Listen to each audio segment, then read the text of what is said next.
1 तारखेला मी रूम खाली करून सिडको भवन समोर मी माझा पूर्ण पसारा एक पूर्ण टेम्पो घेऊन येऊन इथे सिडकोच्या समोर ठेवणार आहे। आम्हाला नुकसान भरपाई मिळावी तरच आम्ही घराचा ताबा घेणार, अन्यथा घरच नका देऊ, ठेवा तुम्हालाच।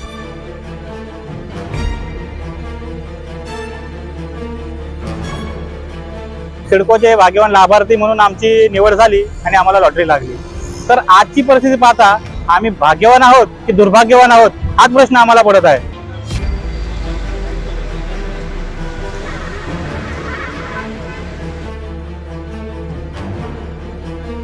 2019चा विजेता असून मी गेले 1 वर्ष झालंय सिडकोकडे येऊन प्रत्येक महिन्याला बोलतात 1 महिना झाला 2 महिन्याने तुम्हाला पोझिशन देईल। माझा पण मी रूमवाल्याला तसे सांगून 2-2 महिन्याचा कालावधी देतो, पण काय रूमवाल्याने आतापर्यंत मला ऍडजस्ट करून घेतला। आता शेवटची 1 तारीख दिली आहे मला रूमवाल्याने। 1 तारखेला मी रूम खाली करून सिडको भवन समोर मी माझा पूर्ण पसारा एक पूर्ण टेम्पो घेऊन येऊन इथे सिडकोच्या समोर ठेवणार आहे आणि माझी राहण्याची सोय पूर्ण सिडकोने करायची। त्यासाठी मी लेटर घेऊन आलेलो आहे, हे मी व्यवस्थित टाईप करून सिडको भवनला पण एक देणार आहे। मला त्याशिवाय दुसरा पर्याय राहिला नाही। मी सिडको भवनला माझं 1 तारखेला पूर्ण सामान आणून इथे ठेवणार, मला राहण्याची खाण्याची सोय पूर्ण सिडकोने करून द्यावी।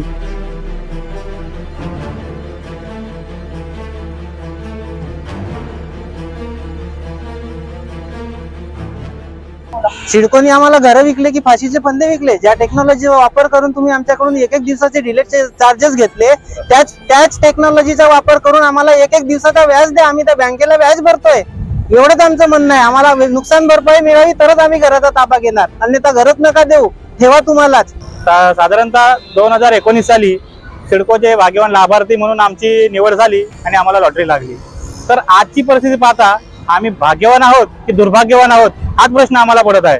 कारण आमच्या घराच्या किमती 2019 साली इतर सेक्टरच्या किमतीपेक्षा ऑलरेडी 2 लाखांनी जास्त होत्या, तरी आमच्या लोकांनी ते मान्य केलं आणि आम्ही आमचे प्रोसिजर चालू केली।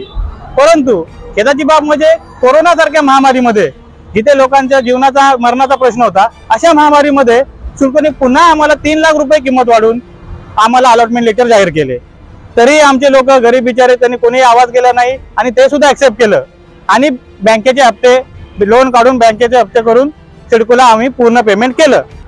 तर हे पूर्ण पेमेंट आम्ही साधारणतः फेब्रुवारी 2023 मध्ये सिडकोला आमचे जे काही पैसे ते सगळे भरले। त्यानंतर आता जवळपास 15-16 महिने होऊन गेले, आम्हाला कुठल्या प्रकारचा घराचा ताबाही मिळालेला नाही। तर या कालावधीमध्ये तुम्ही जर पाहत असाल तर आमच्याकडून कर्जाचे हप्ते, बँकेचे व्याज आणि सिडकोची एक कंडिशन होती की तुमचं कुठेही घर नसावं, त्यामुळे आम्ही जेवढी लोक आहे ना सर्व आम्ही भाड्याने राहतोय। तर हे घराचं भाडं असं एकंदरीत आम्ही भरत आहोत।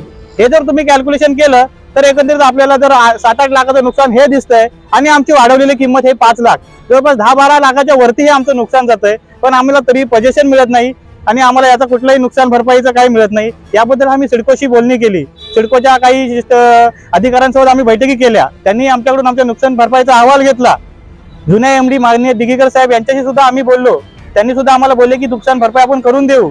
त्यानंतर एमडी बदलले आणि त्यांनी सांगतायत की आता आम्ही करून देऊ, पण त्यांनी कुठली हालचाल घेतली नाही। एबीपी माझा, उघडा डोळे बघा नीट।